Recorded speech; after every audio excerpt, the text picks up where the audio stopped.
Hey. Hey, how you doing? Hey there. Hey, nice spot, huh? Oh, yeah. Oh, yeah, it's great, especially because of that thing over there. You know what's in there? Corn. Really? Wow, I could go for some corn. You're dark, Raj. I don't care. That will never not be funny. Just like Adam going, "Ah!" It'll never not be funny. But, Wait, you mean this? That's when, please, God, please don't let me suffer today, God, please. Please, God, don't let me suffer today. Yeah, you guys. Yeah, Adam's part of every stream, whether he wants to be or not. Yeah, he can hold that. You guys did have some suffering yesterday. I can use my fake Scouser accent. Amazing. But yes, people, welcome to True City Fan TV, co-hosting with the wonderful Kelkster04. What's going on? Hey, it's Fozzie. What up, Foz? Big up Fozzie. What was I saying? love Foz. Okay, good Prophet's here. Yeah. I had to get to the nitty gritty. We won in Anfield. We won in Anfield. For the first time in over 20 years with fans in Anfield. We won at Anfield. So we'll not be crying too much today because, look, we get it. It wasn't perfect. And some people are saying it was lucky, but we won at Anfield. I'm taking it. I'm taking it and running.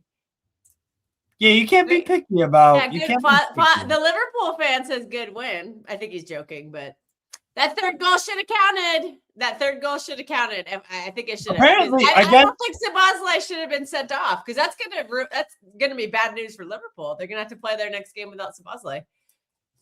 Szoboszlai didn't affect that goal. Turkey kicked it way before the whole foul took place, so I think it should have counted.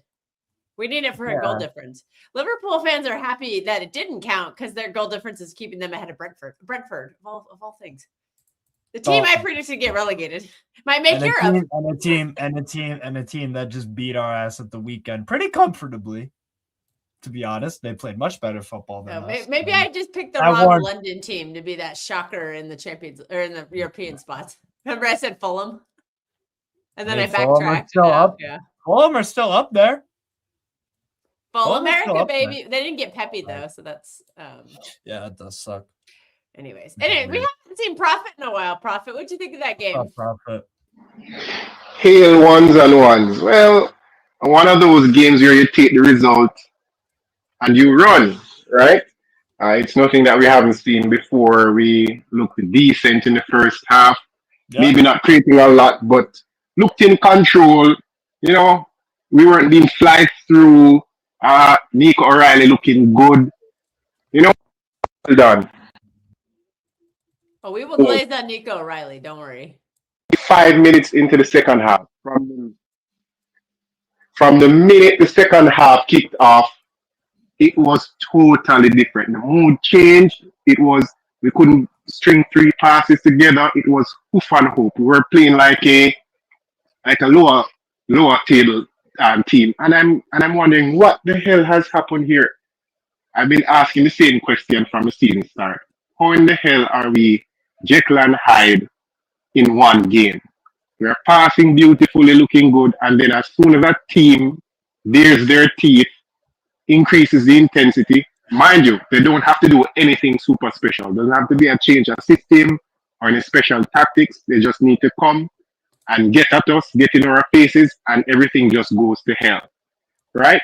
So, as I said, but when you say that now, you hear that you're negative and, oh my God, we just won at Anfield. Fine. We will take the result, but we cannot be giving results-based analysis all the time. Yes. It was just like the Bernabeu. We went to the Bernabeu. If we were honest with ourselves, we got lucky there. Fine, we'll take the 3 points. But we have to look forward and say, okay, how is it that I can improve the second half? Because we all know, going into the second round, knockout rounds, you don't want to be letting back teams into a game. You have them 2-0 down, you want them to stay down. You don't want it to be a case where you have them 2 up especially at home. They come back 2-2. Now you have to go to their away ground. You go there, you have a good first half, and then everything totally collapses in the That second happened to half. us at the Bernabeu. Remember the Rodrigo game? That happened in like 5 seconds. Yeah, so it is a thing that I think in order to get the trophies over the line this season, maybe I'm wrong, time will tell, but we have to do something about the second half. It's just too easy, and we can't be relying on the other team missing or doing madness in the final third to escape. But we'll take the result. But somewhere along the line this season, if we're serious about putting our hands on a trophy, it has to change. Can you imagine having Arsenal 1-0 looking good in the first half in the Carabao Cup final and then letting them back into the game? They win it, and then now they have the confidence to go on to win the Premier League. We cannot afford that to happen. So, Well, we literally saw that at the Emirates. Remember, we were up 1-0, and then we again, second half. You're right. You're second spot half, on. The second half, something is happening. I don't know what it is. It's not like it doesn't matter who's playing. It could be young legs in there. It could be the old legs in there. It could be Trafford as keepers. A theory I've heard is it's all Donnarumma's fault because he can't kick. It happened with Trafford in net against Newcastle in the Cup. So I don't think we can just blame certain players or anything like that. I think there's just systematically something other content creators have kind of, I've heard them say in some of their things saying that like we can't deal with a high press. So do we just need press resistant midfielders? And that's something we can't do until the summertime.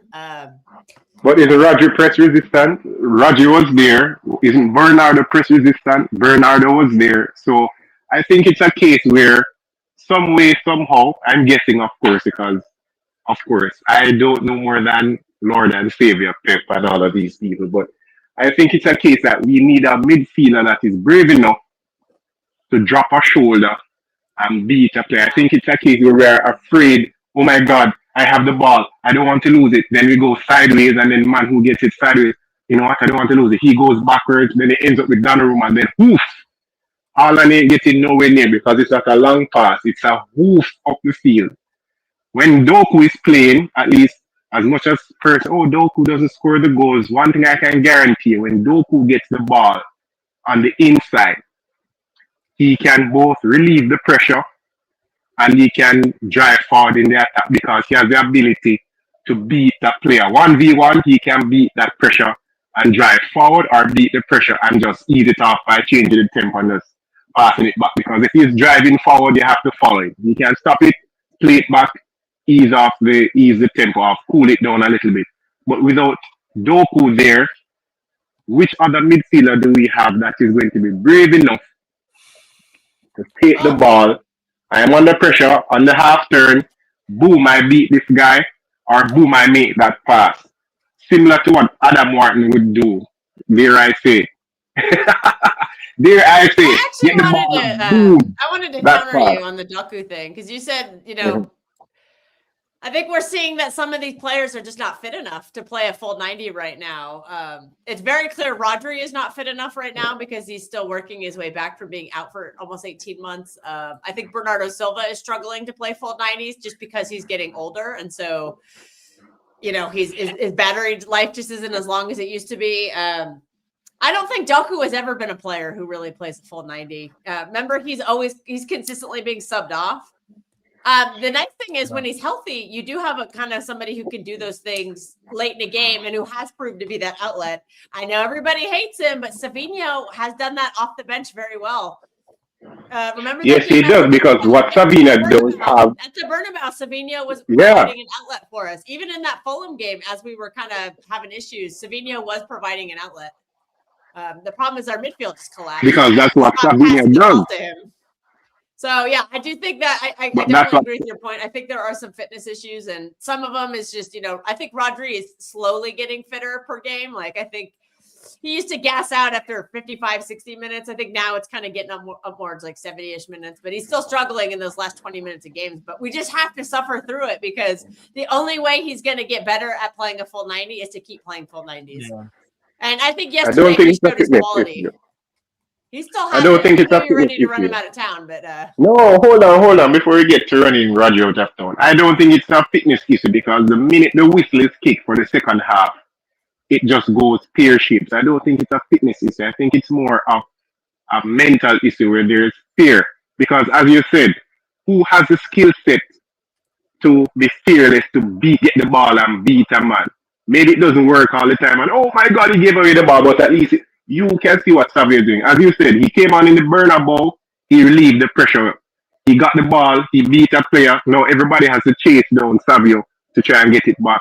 He can either drive forward or stop it, depending on the game status, play it back. So Savio is one, Doku is one. Who do we have in the midfield? The only player that I remember doing something similar to that who has the balls to do it when he was fit, but he has to go is Kovacic. That is what Kovacic is good at. He'll get the ball and then he'd beat the press by just beating a player and just driving forward and just dragging the entire team forward.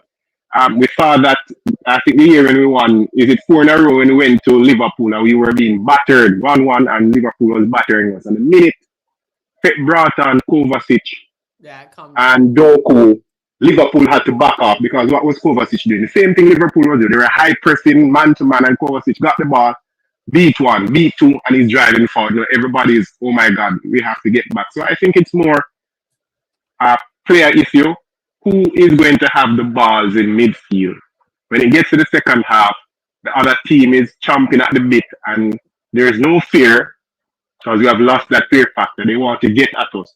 Who is going to put their foot on the ball and get us forward? Because believe you me, I don't want to see us going to a UCL match, especially with one of the big guns, a PSG, a Bayern Munich, a Barcelona, and as a matter of fact, those teams are going to high press you from the first whistle.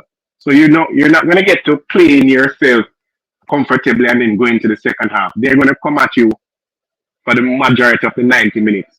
What is it that we're going to show? So we need the fear factor. I think the fearlessness. I think we have slowly been losing the fearlessness. I remember a city that would come to any ground.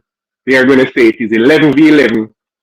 I'm going to show you what I have. You show me yours. No, it's a little bit uh cagey and you know safety first, and I'm so scared. All of these things. So we need to get back to that mindset. Somebody this season has to put their foot on the ball in midfield if Doku is not there and do something. Bernardo has a skill set because I've seen Bernardo do it.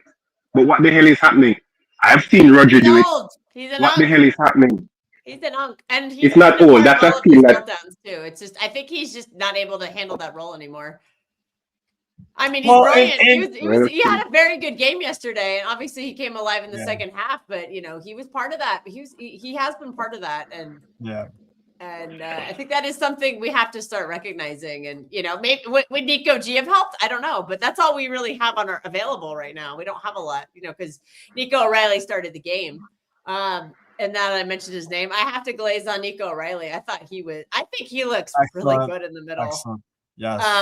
For Pep to trust him that quickly in the middle is, I think, just really speaks on his quality. Oh, yeah. Because Pep doesn't. Foden's 25 and he still can't get a consistent run in the middle. He keeps getting jerked around to other positions. Pause. but I'm not shocked by what Nico O'Reilly has provided. The very first time I saw him in preseason, saw him in preseason 2 summers ago. I'm saying, hold on, He came on that America tour. I saw him play. Play live. He played. Yeah, and I'm saying, I've never heard about this youngster. He looks good. He's tall. He has pace. Yes, he's not the finished article, but you can see that there's something there. And then we played Barcelona, right, with Hansi Flick. Most of the same guys that we're seeing playing for Barcelona now and winning La Liga. He didn't look out of place. I'm saying, this guy looks good. So if we're in trouble or Rodri's not fit or whatever happens, we can probably use him for 20, 30 minutes. Yes, it may not be perfect, but he's a midfielder. But of course, we know what happened last season. Pep didn't trust the youngsters and then came back afterwards. Maybe I should have trusted them more. But anyway, water under the bridge. He's where he's supposed to be now.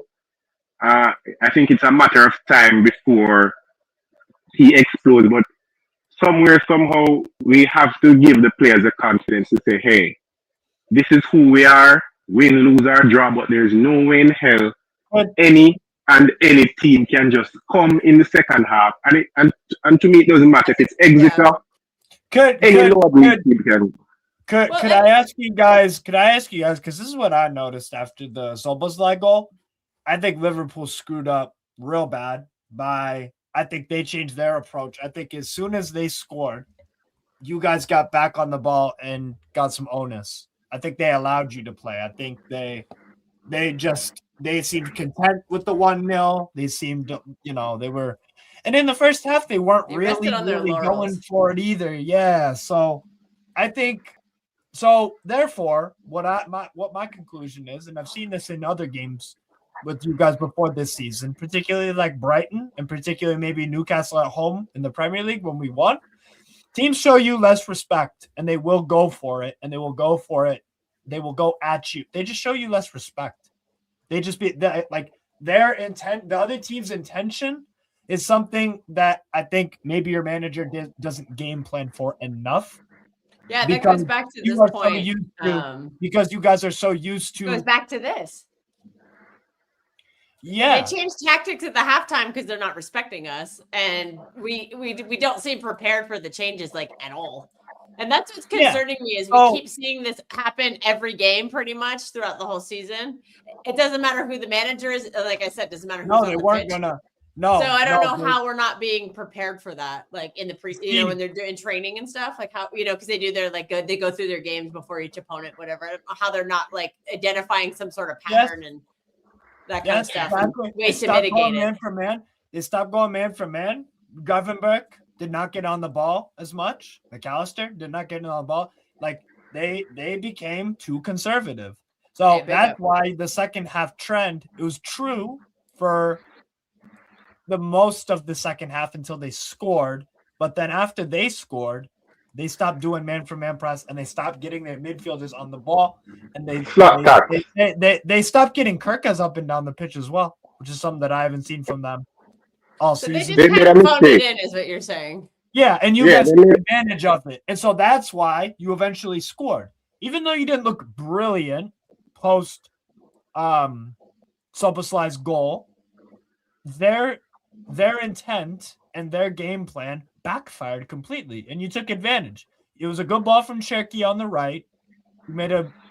He was quiet. He was very quiet up until he put the ball in, and then Haaland headed it down to Bernardo. Szoboszlai playing at right back was onside. He's not a typical right back, so he's not used to stepping up and drawing it outside. Position, yeah. So you took advantage of that, and then what was good was that even though Liverpool tried to score again, you guys handled it well, and you eventually got the penalty and won. So you reversed the trend. You reversed the trend in your second halves in terms of the goal scoring and whatnot, but there is still that issue to me.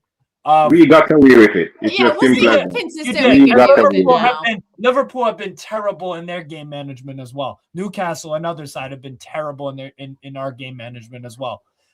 There are a few teams that you've taken advantage of in that regard. I think that's the first actual comfort behind win this entire season. So, or especially late in a game. That's I think something that is one thing that one of my theories as to why some of these collapses keep happening is I think we forget how new some of these players are, not just to Man City, but also to the Premier League. So these little, this is like a brick in the foundation. Like we're rebuilding the foundation of the team, and this is like a lesson to learn. Buying it, Kevin. I'm sorry. I'm not buying it tonight at all. I'm not buying it. New to the Premier League one, don't wash with me because it's like, if you're a quality footballer, you're just a quality footballer. New to the team, I get it. New to Pep's tactics, because Pep might be telling them something that we would think, why would you do that? And Pep might be, no, do that or I'm benching you. So they do it because they don't want to be benched. And it turns out to be the wrong thing. So they're, you know, you have But to that's learn. Like, content. one of the reasons I think Bernardo Silva looks so much better than everybody right now is because he's had a 10-year head start on most of these players. He knows Pep's tactics inside and out. The change in system, blah blah blah. These other players don't know it at all, so they're still learning it and they're struggling with the intricacies of it. And maybe that's why we're having some of these issues. It could so be. you don't It could consider. be. I'm not saying it's all of them. I'm saying it's a factor. I know. I was gonna ask you about like O'Reilly, because the whole point, the whole advantage, or part of the reason why your academy, why you can bring in players from your academy to the first team, and because they've grown up with that. Is because they've played that football for so long in the academy, so that the transition is just the quality and the speed and all that. So, do you think O'Reilly understands? Yeah, O'Reilly does. And I would say O'Reilly has a big head start on someone like a Nico Gonzalez, who's only done it for a year. Yeah. Rodri's been here 6-7 years, so he's got it mastered by now. Like, I think Gahey seems to be already with the program. It's different because he's fit in very nicely. We have seen that happen once before. Typically, where players struggle the most when they come into Pep Guardiola team is the midfield. But Mark, we've seen Ruben Diaz walk in and make an instant impact. We've seen Aymeric Laporte walk in and make an instant impact as a defender. So I think as a defender, it's a little easier to slide into a Pep system. That's not to take away anything from Mark Gahey. I thought he was brilliant in the game. Yeah, you know, some people are crying saying he should have gotten a red card or he should have given up a penalty. I'm like, you guys are idiots. We'll take it. I think he looks very comfortable. I'm really impressed with him. That could be another signing, 20 million quid. That's, you know, for 80, 90 million quid player. Whole back line, I have to give a lot of credit to. I also thought Husinov was brilliant. Pep spoke very, very highly of him after the game. Nunez, honestly, Nori looked fantastic. I was worried about him. I said not to start him because I was worried about him. Nori was playing some great passes, deep left, and then he'll find the open man, a midfielder, and then he'll get it to the wing, and then you attack. That happened at least 3 or 4 times both halves. That got you out of pressure. Or he would drive with the ball. He didn't cross as much as I probably would want him to, but defensively he was really good. Really good. But funny enough, very underrated. I didn't think he had that in him, and if he can do that, then I'm gonna say keep starting him.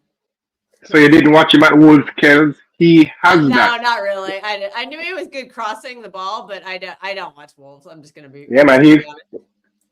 Well, we have been watching when they played City. He's a wing back. He's not a defensive minded player. He's a wing back. Or a winger. Or a straight up winger. Yeah, and Pep had played as a straight up winger too. Yeah. But funny enough, we play a left back at left back. Wow, and we got the results. So maybe it's a lesson for the future. Let us play the players in the positions that they are strongest in, and maybe, just maybe, we can get the best out of them. So hopefully going forward. You put Nico O'Reilly in midfield. He's a midfielder. Played well. Simple as that. If he's not doing well, it is simple. We sub him and we get in another midfielder. And hopefully he does the job. That's just nice and simple football. We don't want another case where we are doing well. For example, quarterfinals at the UCL at Anfield, where Sane and Sterling were doing well, and then Genius appeared and placed Gundogan on right wing to get extra passes and all of these things. That's where I'm coming from, right? But I don't know. I'm not buying the new to the Pep system, and we have young players, because last year when we were doing madness, it's the old players.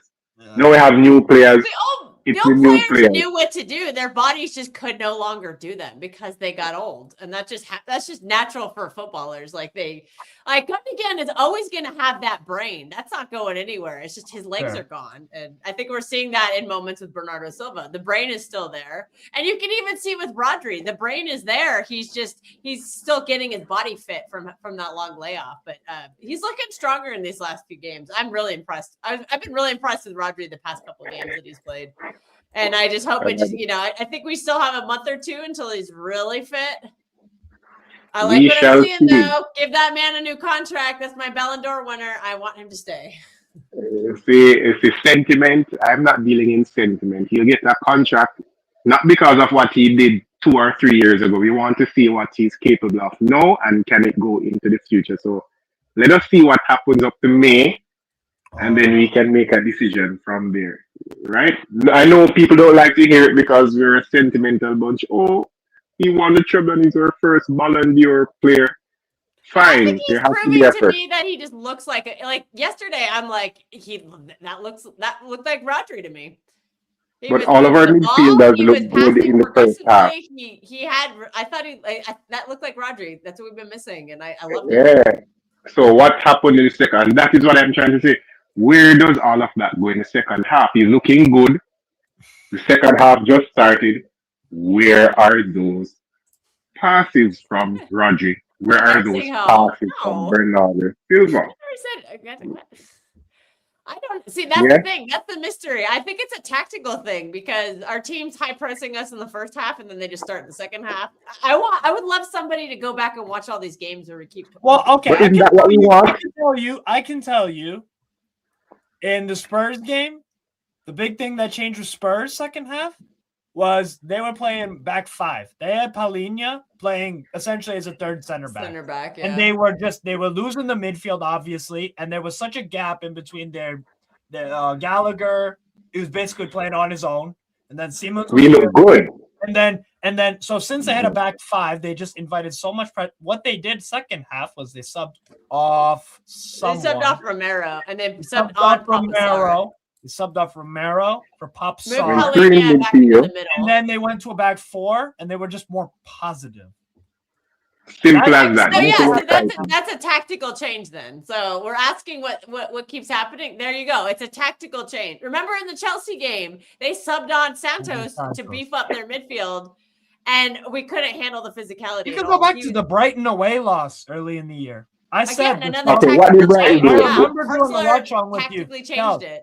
Kels, I remember doing the watch on with you for the Brighton. Yeah, and I was loss. losing my mind. I said at halftime what subs were going to happen and how Brighton were going to react.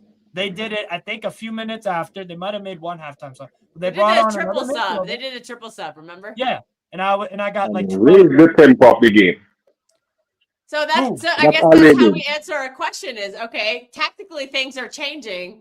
So then the onus is okay. So now we have to find the solution to it. So that means somebody, obviously, I would imagine the coaching staff and the manager, they need to start watching some of these and find out what these tactical changes are. Because it's not just bringing on different players. There is a tactical something going on. Something I am not smart enough to identify or fix. No, it's. So I would expect the most intellectual minds in the sport to be able to. It's a lot about to find something.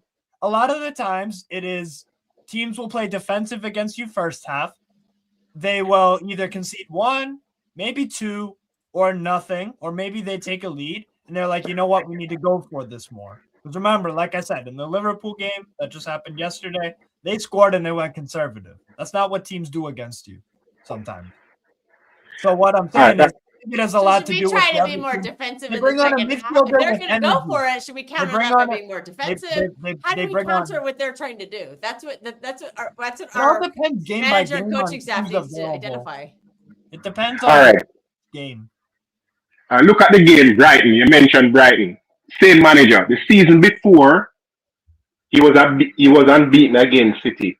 He did not do anything different from the season before. I saw it the season before. He brought on some players, some legs, and just raised the tempo. That's all he did. Raise the tempo of the game and just started to go back to front quickly and just started to high press. Nothing fancy. And that was a viable thing last season because remember, it was all those older legs who ran out of gas consistently at 55 minutes. But it's viable now. So what is this? Why we have younger legs? Why is it still viable now? Yeah. Any coach, anywhere, you're right. Anytime, raise the tempo. All I'm going to do, if I have a back five, I'm going to go to a back four and come higher up the pitch. And I am thinking, if a team is going higher up the pitch, isn't that cash money for Haaland? Isn't that what Haaland likes? Yeah. Team up the pitch and giving him the space to run in behind. So it just now means who are the midfielders or whosoever who's going to put their foot on the ball and punish these teams, because not even 3 seasons ago, a team wouldn't dare do that. For example, look at Fulham. Fulham was dead and buried 5-0. If we had seen out that Fulham game 6-2 or 7-2, we wouldn't have that problem now because these are the things that these kind of victories. If we put our foot down and hammered Fulham, okay, you scored two, here's two more for you, 7-2. The whole league would be on watch. No team would ever dare under 2-0 with City try and come up the field in second half because you know what they're going to think? Look what happened to Fulham at their ground. They dared to go up the pitch to City and they got spanked. So let us just take our 2-0 and we'll look at the next fixture to get some points. What has happened is psychologically we have told teams that here's what, even if we're 5-0 up, we're here for the taking. All you have to do is challenge us. Yeah. And we do not know what to do and we're going to give up chances. It's just a matter of will these teams take the chances? Liverpool missed a whole lot of chances. Yeah? Bodo Glimt didn't miss any because in the Champions League, you are punished. Even if the team is a quote-unquote farmers league or an idiot league, you get punished. Okay, look at this. You remember before we were struggling to win in the Champions League, how did we look in the Premier League? We were batting teams aside, 4-0, 5-0, whatever. When we went into our defense was, Pep, what is tackles? I don't coach tackles. When we go into the Champions League, where the quality is better, and you need an off-the-ball defensive structure, not just I'm passing the ball and keeping it. That is how I defend. That is great, but that alone can't work. You need to be solid. We did not win Champions League, and we lost to teams like Lyon. And look at what we lost 2 legs to Monaco. Why?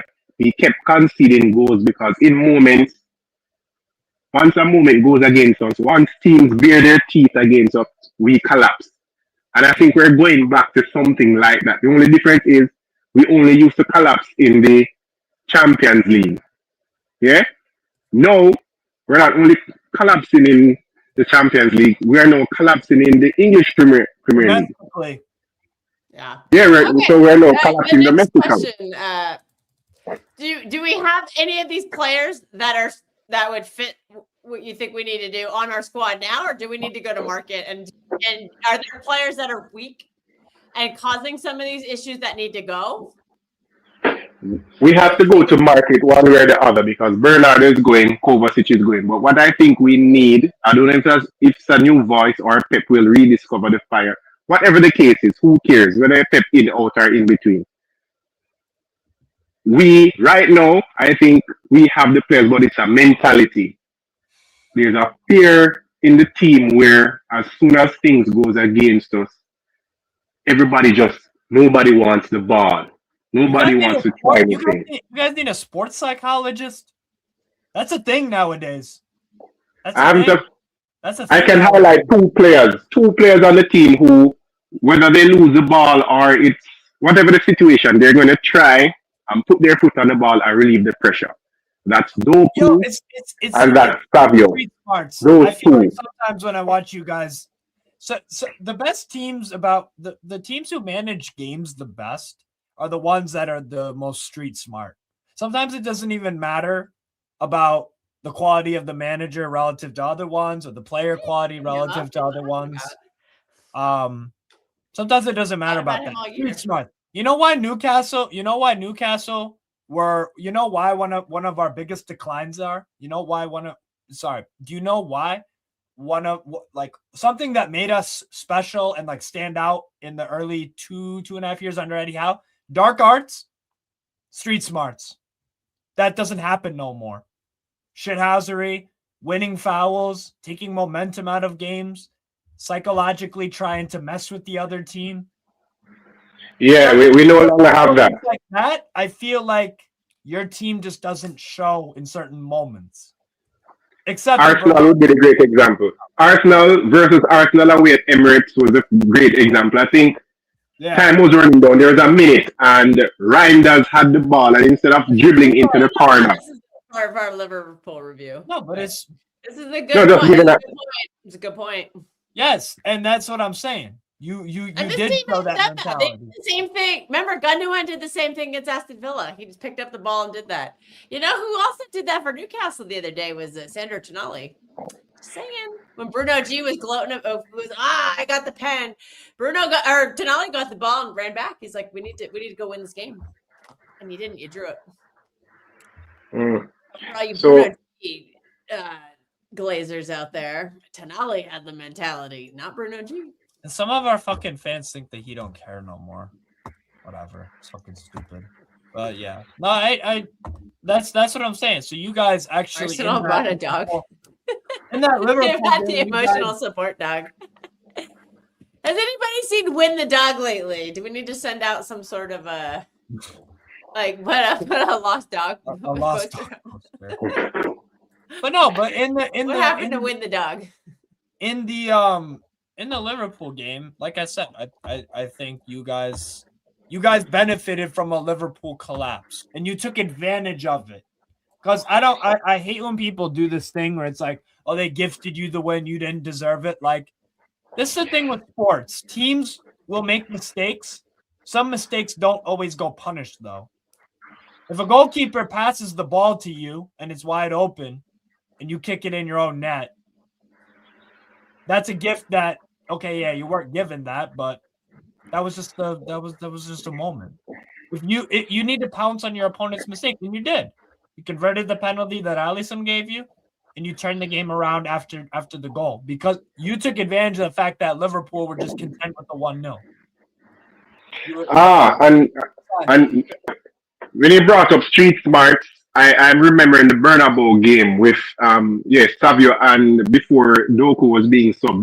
That's what Doku was doing. He was getting the ball and they had to be fouling him, taking time out of the game. Savio got the ball, beat a player driving up the field. They had to foul him, took more time out of the game, took more steam out of the game. So with the Liverpool game now, we had no player booked. Then they have to think about it. They have to, they might argue with the ref, and it. Yeah. You got to cause these little disruptions in a game. Yeah, we don't have the players that are doing that. Who is meant to get the ball, do something, and then win the foul?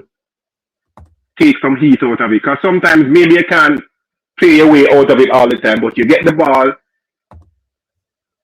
you beat the player, boom, you have to get a foul. Because now you're going on the counter attack. So they have to be doing little things that kill the flow of the game, dampen it until you can find your way back into the game. So I think we're missing a little of that. If it's not Doku, who is going to do it? And we need more players like that because at this point can do it, as I stated earlier. Yeah, but we need more. Savinho's injured right now, and everybody hates him and wants to run him out of town. Savinho is a nice player to have, and it's a talent. Our problem is we have the talent and we want to get rid of it, and then we look across to Barcelona or look across to PSG at Doué and all of these guys and want them. Those guys are allowed to develop, right? Yes, Savio is what? Is Savio 20 or 21? Savio is between 20 and 21. I think he's 21, but I'm not sure. He's either 20 or 21, so he's a very young player. Yeah, so he may not score a lot of goals. That is something you can work on, all right? He's not scoring the goals. Semenyo is there, so guess what? Savio. Semenyo there will take a lot of pressure off of him. It'll also take a lot of minutes, but we know Doku has an issue gassing out at games. He just doesn't. He tends to run out of because of the nature of how he plays. I think by 67 minutes, he's usually cooked. That's a good time to bring Semenyo on. A really good profile. I mean, it's not the exact same. I get it, but it is a similar style. It is similar. So you can do the same thing. And I really like Savinho's crossing into the box. Semenyo is like a Sterling profile. Final action, or pass kind of player. He does decent in the dribbling and all that. It's not his specialty. He can go on some mazy runs sometimes. He can put in good balls, but like similar to Sterling. He's a final action player. You get him in and around positions to shoot. He shoots. Don't let him think too much. I think it's a case where we have competition now.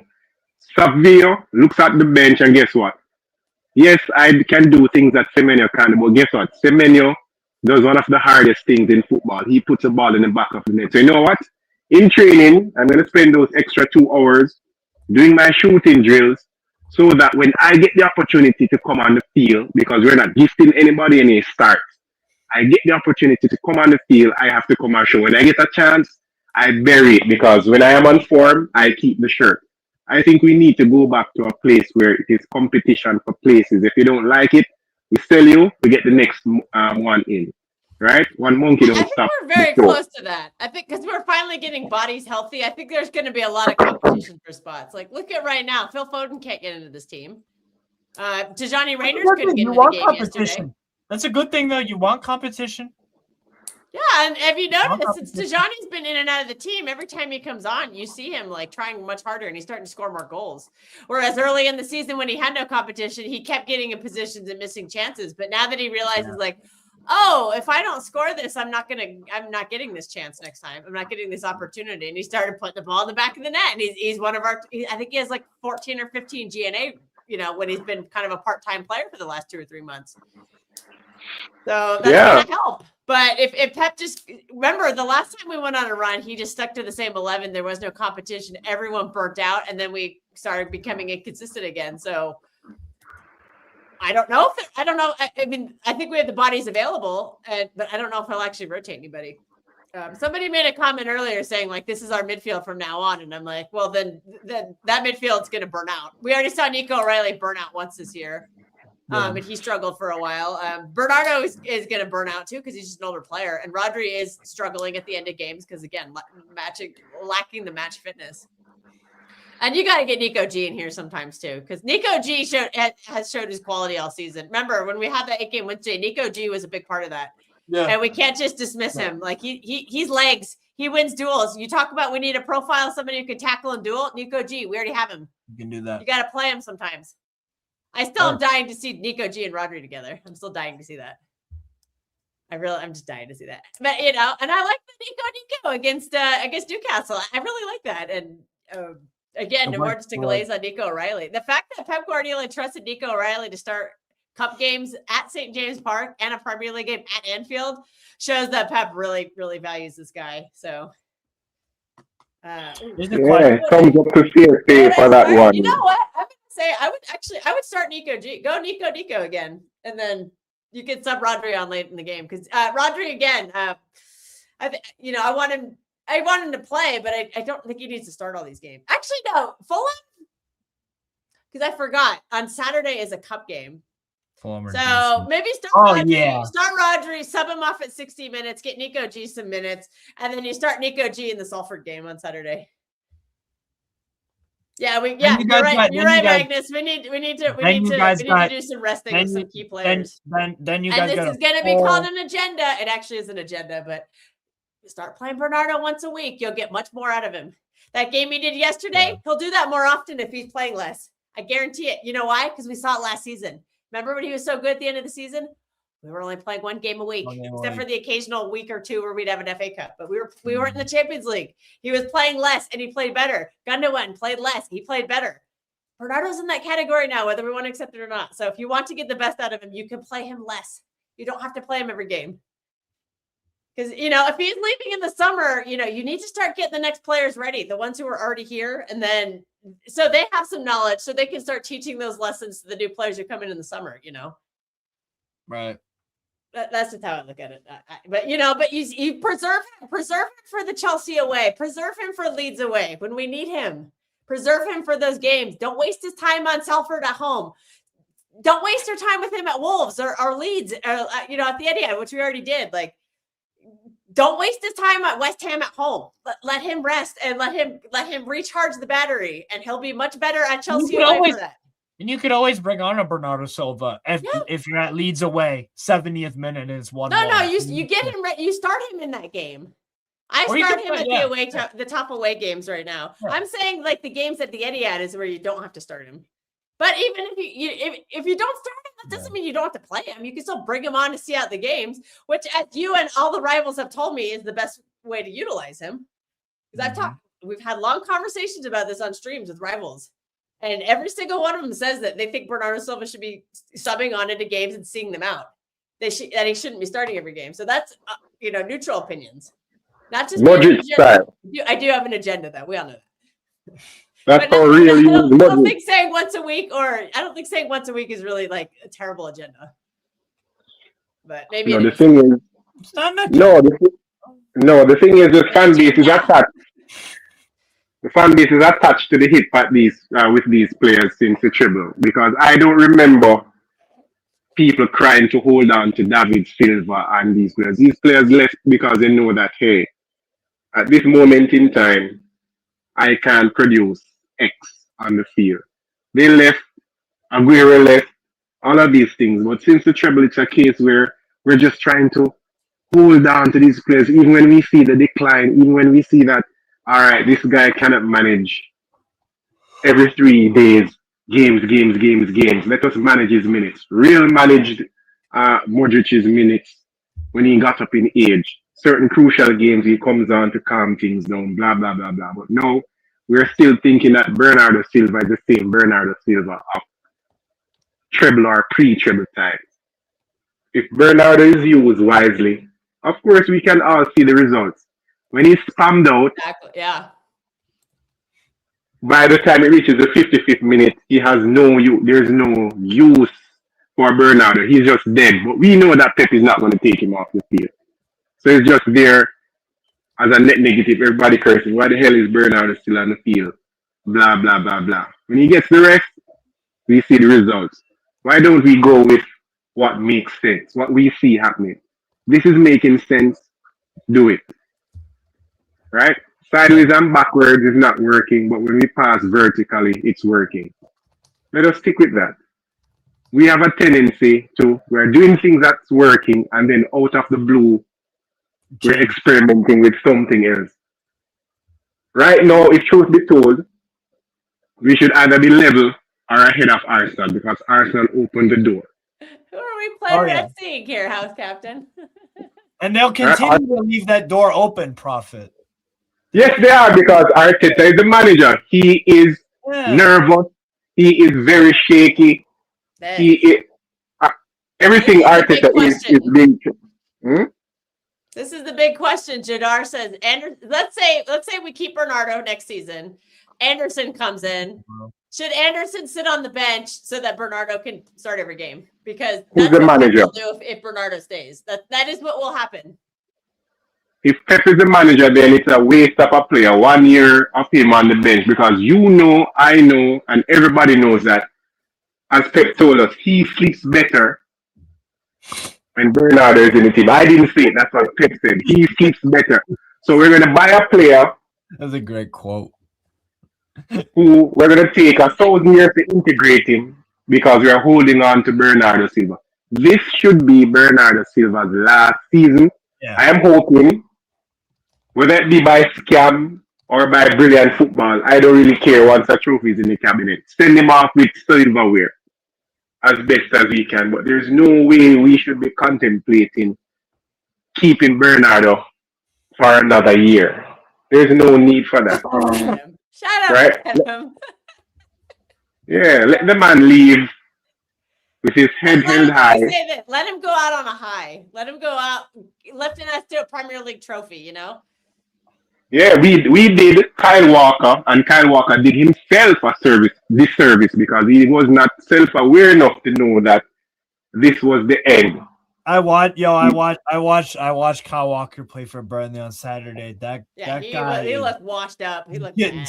skinned. It was getting roasted. Yo, Somerville was taking turns on him. Bowen, Tage from that was like, dude, stop. It's hard to watch too. It's really hard to watch. Like last season, I struggled so hard to watch Gundogan look so slow. There was a replay in one game where he looked like he was trying to sprint, and I'm just like, oh, he looked like me out there trying to sprint. Like it looked bad. And I'm like, and he came on as a I want to remember you as like this elite player, like scoring against Villa, lifting that Champions League trophy, like just being brilliant. Like at the end of the season when KDB was injured, Gundo came in and saved the day. And it's hard to watch these players decline. Like Kyle Walker, it's hard to watch him in that Burnley game. Like even the last years of City, it's hard to watch them just because you're like, I want to remember you as being brilliant this whole time. But the reality is the physicality, the Premier League just takes it out of you sooner. Like if you go, but you know, if you're smart, you go like a Kenji, you go to Serie A, which is a slower league, and he looks brilliant this season. I watched some Inter Milan. He looks great. Yeah. I'm going to say this right here. If Bernardo Silva went to Cuomo next season with Fabregas as manager, dude, he would that league is slow enough where he'd look like prime Bernardo Silva again. That's especially perfect. under Fabregas's tactics. He would be brilliant on that team. That would be perfect for Como because they have a very young squad. Yeah, And he could teach them how to win. And I think in that league he would look just because it's not as physical and it's not as fast. And I just think he would look amazing if he went to that. He would literally look like 21, 22 Bernardo if he went to Cuomo next season or Fabregas. Very similar tactics. I think he would be brilliant if he went to that team. And they're I think they're going to make the Champions League or they're in and about. So that would be amazing to have a leader like that. Yeah. So no, like that's just what it is. Yeah. But who was everyone's man of the match from the Liverpool Man City game? Oh God, that is. I'll go Gahey. You know, Gahey was great. I'll go Gahey. I really liked Aït-Nouri in that game. Like I thought he was so good. I liked Aït-Nouri. Nunez was good. Bernardo did have a good game. I can't take that. I thought Rodri was very good. Marmoush had a good game. I don't think it was man of the match good, but Holland actually had that good of a game, even though he had the goal and the assist. I didn't see it for Holland. Well, since I have an agenda, I'll give it to Bernardo. What? Olive branch.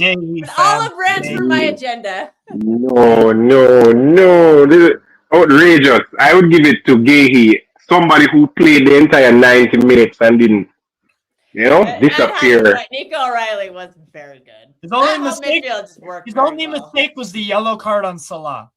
That was it. That was a mistake. That was brilliant. Because if he lets him go there, I know Ruben Dias is not going to get anywhere near Mohamed Salah there. That's almost a certain goal unless Donnarumma comes up with something. So that was a nice professional foul. Very well done. Yeah, smart.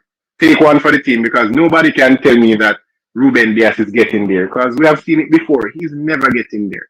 Kusanov, maybe. Dias isn't getting there. So that was a smart foul. He could have gone pear-shaped with a red card, but he didn't. He took the chance and very, very smart of him. So Gahey for my money. Go back to Benfica. Yeah, Gahey was there. Excellent. Ship off the legends. Kusanov was great. De Bruyne tried it and unfortunately got injured, but Akanji looks very good in that league. Everybody's getting injured for Napoli, fam. That's Conte training. Marmoush and Semenya. I thought he had a good game. I actually don't think that Marmoush deserved to be subbed off. I thought Semenya struggled. If there was kind of a dark spot, but I'm going to give Semenya grace. He's been here. He hasn't even been here a month, so I am giving him grace. So I'm pointing out that he had a poor game, but again, it's with the caveat of grace because he is learning the tactic. That's a big game. I know he's been there before and scored 2 goals, but at City it's different because our tactics are just so different than Bournemouth. Magnus says, oops, I just got rid of it. He says Bernie, Gahey, Aït-Nouri, or O'Reilly. Yeah, those are all solid choices. Yeah, Gahey was massive. Gahey is going to be a captain of this club. I think he's going to definitely be in the captain group next year. I don't know where he's going to be ranked, but calm, collected. I loved it. I've really been impressed with that signing, and it's just so disappointing. He came into a bunch of games that he couldn't play in, so we haven't been. I think that was only his 3rd game, so we just haven't seen him because he just hasn't been eligible to play in so many of these games. So, but that should be behind us. I know he can't play in the final, which is sad, the Carabao Cup final, and I am very unclear if he can play in the FA Cup because he played in the FA Cup for Palace before he signed with us. So I don't know if there's a cup tie thing there or not. Yeah, Semenya was asked to play an unfamiliar role. Yeah, exactly. So I think it's just going to take time for him. I'm not worried about him at all. Yeah, but at the same time, Gahey's in an unfamiliar role. Remember, we established earlier the defenders tend to fit in sooner. Yeah, that's fine. But I'm just saying. Laporte just dropped in and was fine, and Diaz is fine. Yeah, it's easier as a center back. There's less to do.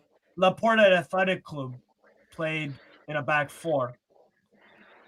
And was responsible for ball playing. He's very. Gahey's been in a back 3 with the wing back with their play conservative, so it is a big change. Yeah, that's one of the concerns I had with him because I was saying, yes, I was a bit anti-Gahey and I say, how is he going to lead from a back 3 to come to a back 4? The team is playing high up the pitch, but the beauty about life is this: you prove You put your proof on the pitch. So once Yeah, a player proves it on the pitch, quality will show. Your quality. yeah. Will show. If you really are that good, you can play back 3, you can play back 4, you can play Mm-hmm. this league, So if that league. Anderson is any good, we will see Yeah. with the performances on the pitch, right, Kels? Yeah, no, I love the guy. I've already like, and he's so well spoken too. Oh no. Nah, Spartacus isn't here yet. Yet. I say yet.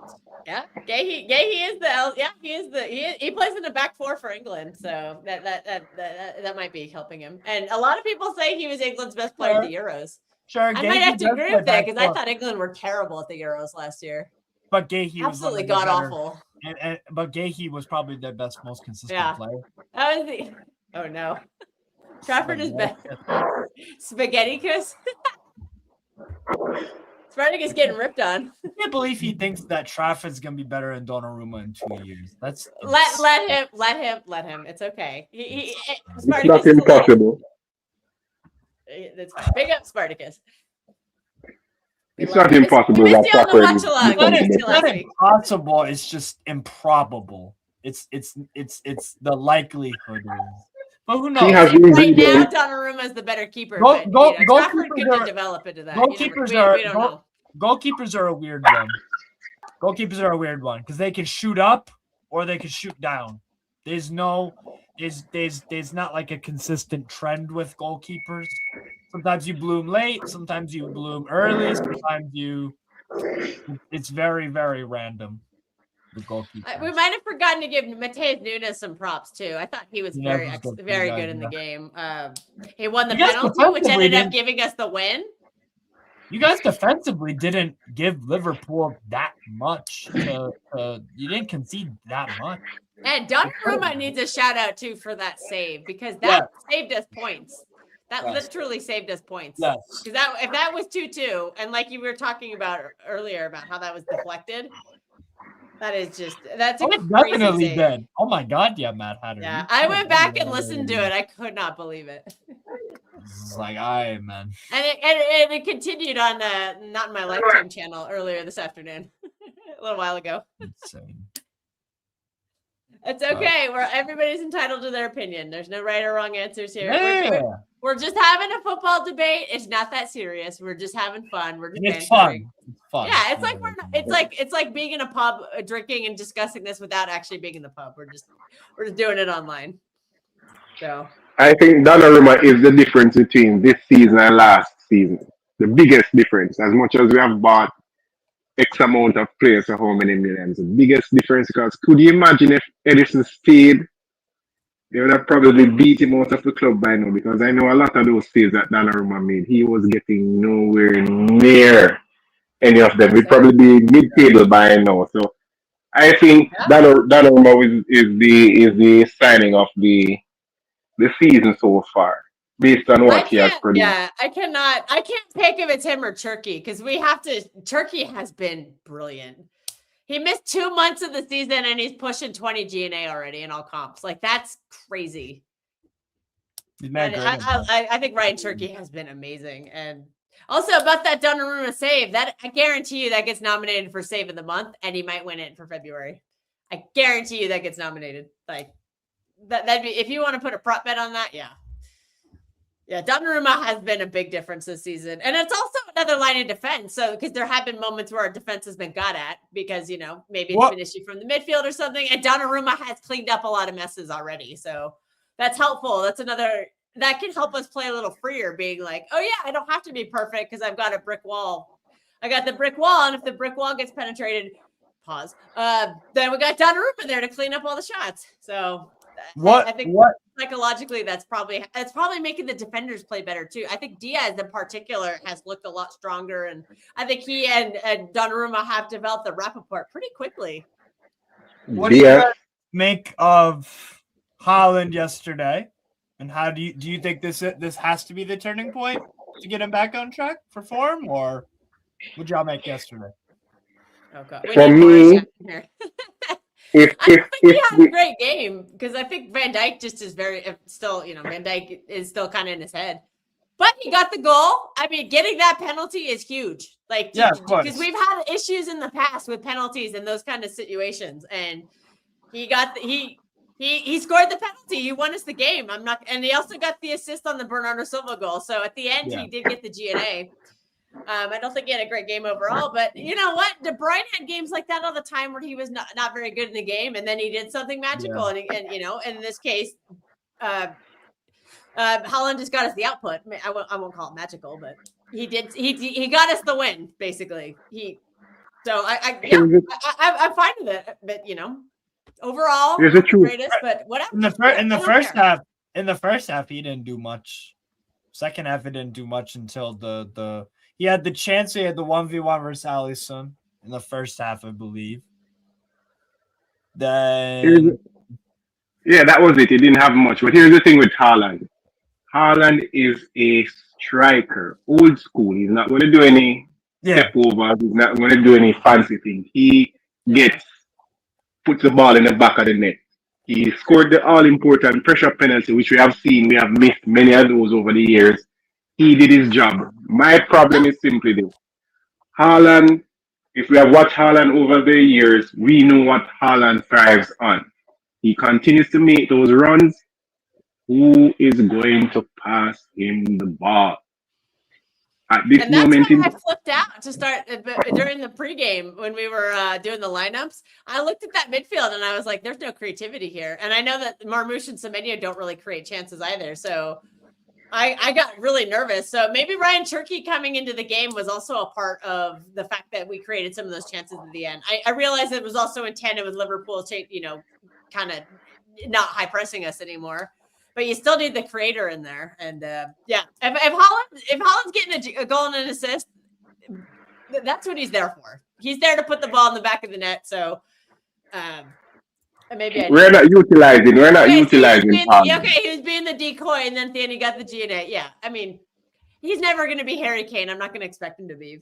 But for if you got 2 GNA, that's all I need. That's all I really need from him. Even if it's not a great game, I don't care.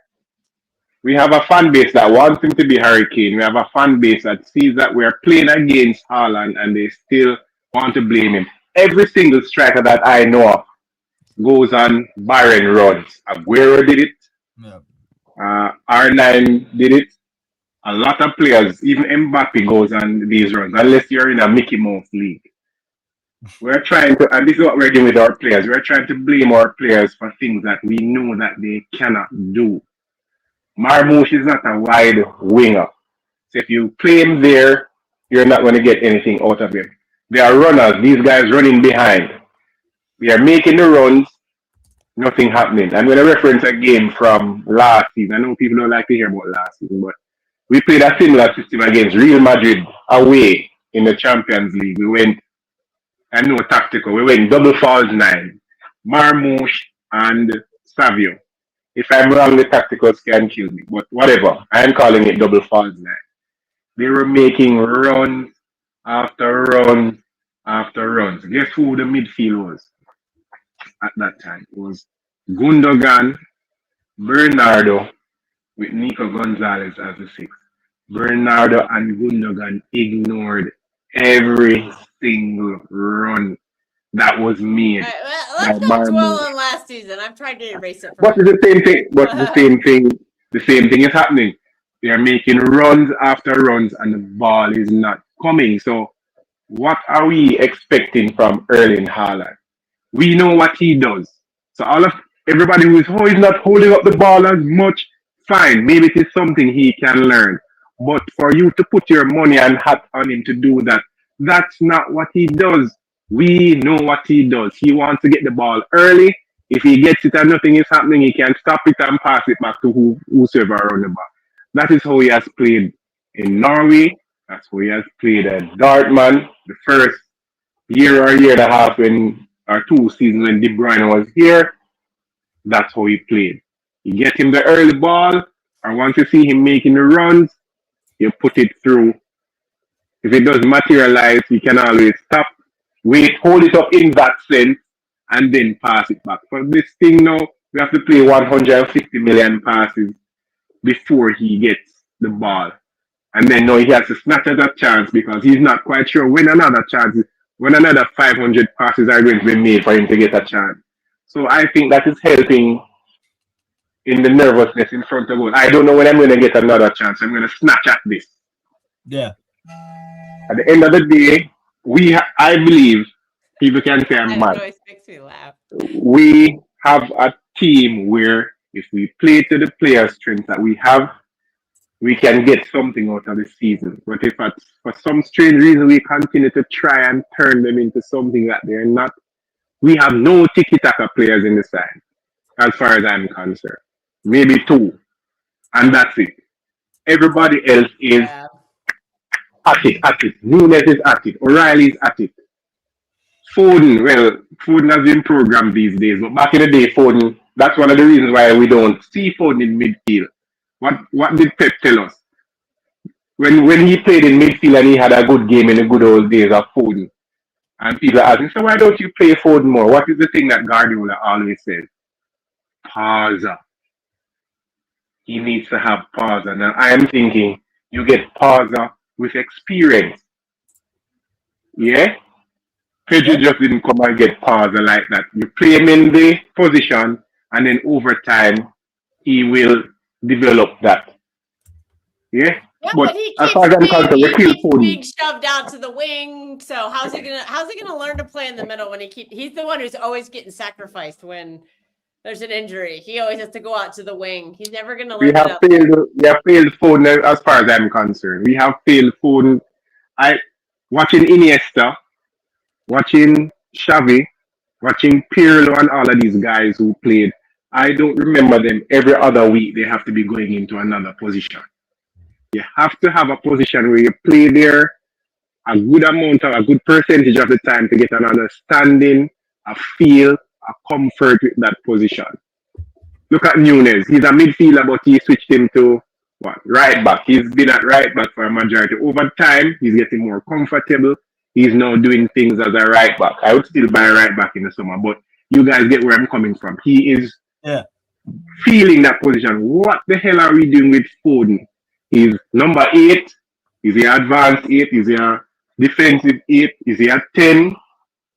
9, 8, 7, 3, 6, 4, 1. What is he? We keep jerking the guy around. So I think Foden is going to be a case of what could have been if we don't stop it soon and just say, here's what Foden, you're a number 10. This is the role that you're going to play unless we have some injury crisis, bad injury crisis. We're going to do X, but this is where we want you to play because I am sure Nico O'Reilly, midfield, he's going to play in midfield. Maybe DM, we have been trying him out as DM, whatever the story is, but at least he's in midfield. And we know that's where he's going to stay because we already see the sign. This is perfect. Yeah, he's the 6th man. Yep. That's a really spot on way to say it, Jadar. That really is. Yeah, so Foden is dead. Watch the NBA, you know what I mean. He's Bobby Jackson. That's the best 6th man I've ever seen. That's a really good 6 point to fucking have, Phil Foden. Jesus. I know. Yeah, but that's a waste of a talent because Phil Foden, I'm seeing Pedro doing certain things. I'm seeing Doku pick up the ball as a winger, pick up the ball, come into midfield, drive through the midfield and making defense splitting passes. It was almost as if I was watching KDB. And people are going to tell me, and I've seen Foden do that as a youngster, and people are going to tell me Foden does not have that in his locker.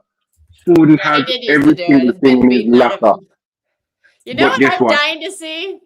I want to go back to that Turkey Foden partnership that we had earlier in the season, and I think the only way we can do it is to play a box midfield. But I don't know how. Tactically, I don't know how it would work because if we had a box midfield of like a double pivot, like to provide defensive stability, I think we could get away with Foden and Turkey together off ball. Because you'd have that protective wall behind them. So I don't know how that works because I'm not a super tactical person, but I loved the relationship that Foden and Turkey were developing earlier in the season. And now it seems to be one of them or the other. They hardly ever play together anymore. And so that relationship is kind of stalled. The growth. Such a shame. Yeah, because they were feeding that's off such each a other. shame. Because Ryan Cherky would create the chances, which he's better at, and Phil Foden would score the chances, which Phil Foden is better at. So it's like they're two. They specialize in two different things, and I think the way to get the best out of both of them is to play Complementary them skill together. set. Complementary skill set. Yeah, and I you think- saw it when they played together, and so I really want to see that. And I know it's kind of early in the season, but Early in the it's kind of an season, issue no when care. other players are in the midfield and they don't offer A that certain same player, skill set. a certain player is still there, so the balance or trying to get that done is not going to be possible because a certain player is still there, and until that player I leaves, think we're talking we're going to about the same continue to person, have. aren't we? Yeah, until that player leaves, we're not going to have certain Donnarumma. flexibility that we want. No, Yeah, no. we're not going to I have. know. That has to be in there. Then one of Foden or Turkey has to be on the bench, and that Yeah, relationship goes away. that's a waste. But hopefully, we don't have a Walker situation. Hopefully, Bernardo moves on.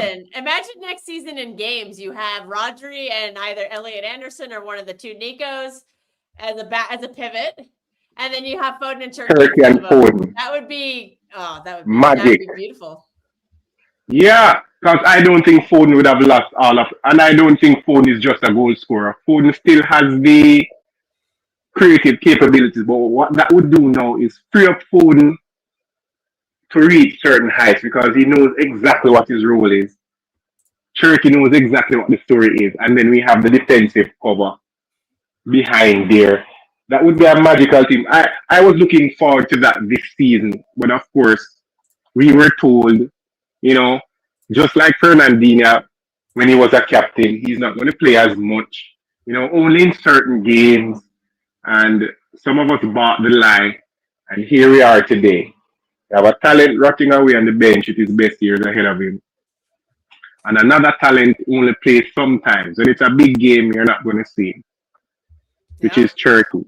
What a shame. But I think he needs. I think this is what's so important is they need these minutes to develop, and so next season when we go into next season, they're going to be further behind in their development because they didn't get the minutes this season. So it's a weird. I think we could be balancing it a little differently. Like I said, you play Bernardo less minutes, and that keeps him fresher, and it gives other players a chance to develop. But the manager has chosen not to do that. So it's not going to happen. So we can just forget about that. So that's why I'm saying next season we're probably going to have some more of these issues because not only will we be incorporating new faces, the ones who have already been here just haven't developed enough because they're just not getting the minutes.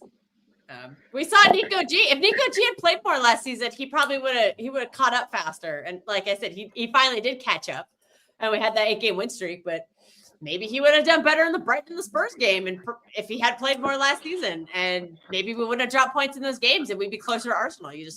There is a chain reaction to all this, and I'm scared of it. I'm scared of that happening next season. So I really want the players who are going to be here for sure next season to be really immersed into the system.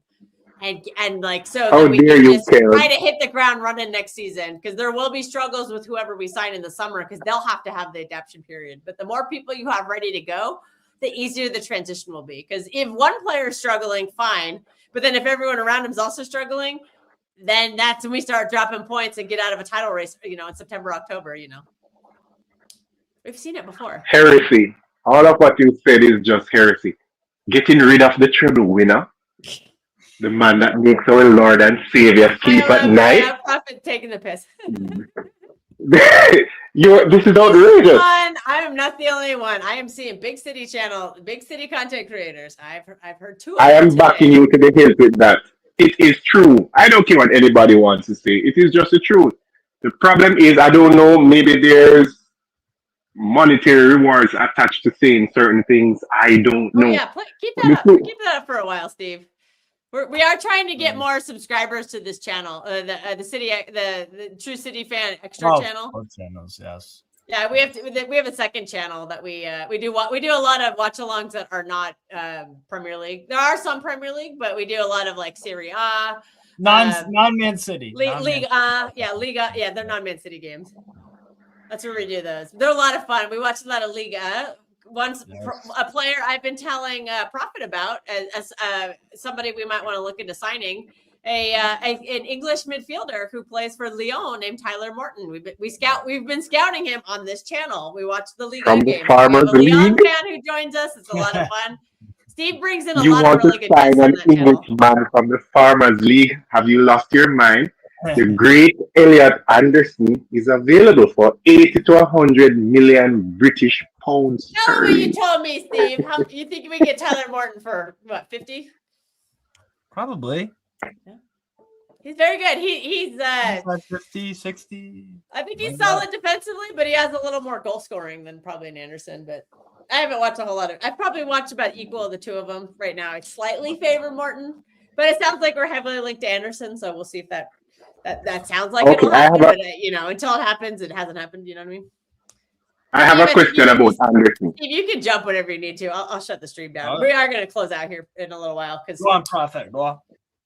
Yeah, so I want to ask a question about what position does he play well? Is he an 8 or a 6? Because I'm trying to get certain things clear. Because people are giving me stats, and I'm watching something totally different on the TV with my eyes. So, is he a number 6 or is he an 8? What is he? Because I have a few questions about Anderson. At Forest, he plays as a 6, mostly. whenever I watch him, he looks like an 8. Sometimes So confusion in the camp. So he's an 8. He looks He's like a 6'8". More of an 8, but he can play deeper. It all depends with Forrest of who is his midfield partner. If it's Yates or if it's Sangare or if it was previously with Douglas Dominguez or Gibbs Wasn't White. Douglas Luiz there too? Douglas Luiz, yeah. So it really depends on who he's playing. No, Douglas Luiz has left. He has gone to Aston Villa. I'm saying when. I am seeing in games, I see Dominguez or Sangare more often than I see Elliot Anderson, right? And the more fiery the game, the less I see Elliot Anderson. Because versus Brentford, I was wondering if he was on the pitch. Apart from one pass that Kelster mentioned last week, Friday. Oh my God, this is great. This is why City needs Elliot Anderson. We don't see those passes. Nothing else for the rest of the game. The pass we don't see outside of Rodri. Because Nico D doesn't do it, Bernard doesn't do it. Where was he with the rest of the game? I saw this man getting schooled, taking turns getting schooled. Tielemans schooled him. After Tielemans was finished with him, John McGinn schooled him. In the league, though. John McGinn schooled him. After John McGinn schooled him, then Rodgers schooled him. He was all over the place. He could not get near any of those persons. So you can imagine carrying him to a... He's best as an 8. Or even more forward. Jadar says he's Declan Rice, but actually skilled on the ball. Yes. And you want to talk donkey Prophet? Declan Rice on ball. Ugh, awful. But that is true. Declan Rice is a donkey. Get the fuck out of here. This is what Declan Rice isn't a donkey. Liga is also very technical and very physical league. Who's very technical? I got a dip, guys, but okay. As always, but yeah, I got a dip. Yeah, thanks for joining, Steve. We're not going to go too much longer because I got some stuff I got to do. But this is a very good conversation. We'll try to keep it going for a little while. Good to see you, Prophet. All right, big up. All right, I'm going to hit the road as well, so you guys take it easy, all right? All right, he's going to go also then. Yeah, I'll just wrap this stream up. Yeah, you can drop anytime, Prophet. But thanks for joining us. You got some really positive feedback in the chat. And then someone actually messaged me and was like, most Prophet guy knows what he's talking about. So they love you. They love your opinions. we tell them. All right. So yeah, I'll see you. Simple as that. Nothing more, nothing less. Yeah. All right, Kills. Take it easy. Good night. I'll talk to you. I'll talk to you soon. All right. All right. Cool. Yeah. All right. Bye-bye. All right, I'm just gonna wrap it up here real quick. I gotta get back to work. But everyone, thanks for tuning in. I thought it was a really good stream. Good, little more abstract than I thought we were gonna go. But again, City won at Anfield. It's been a while, so that's a great win for me. I don't care if it was lucky. I'm taking it. I'm taking the 3 points and I'm running. And that's something I feel like I've never really said from Anfield outside of that COVID game. 4 years ago, 5 years ago. But City have won. We're 6 points behind Arsenal on the table. Steve and I will be back tomorrow to do a little preview on Fulham. Probably around this time. Not sure yet.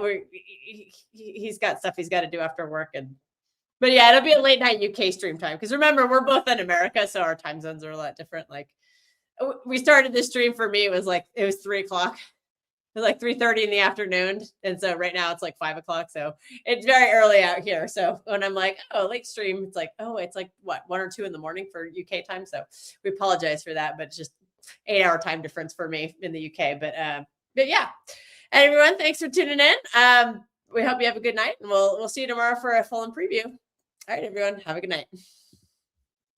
No, nigga. How about this? How about y'all wake up, get the dick out your face, move the dick and balls out your face so you can see and realize this fucking team is put together horrible.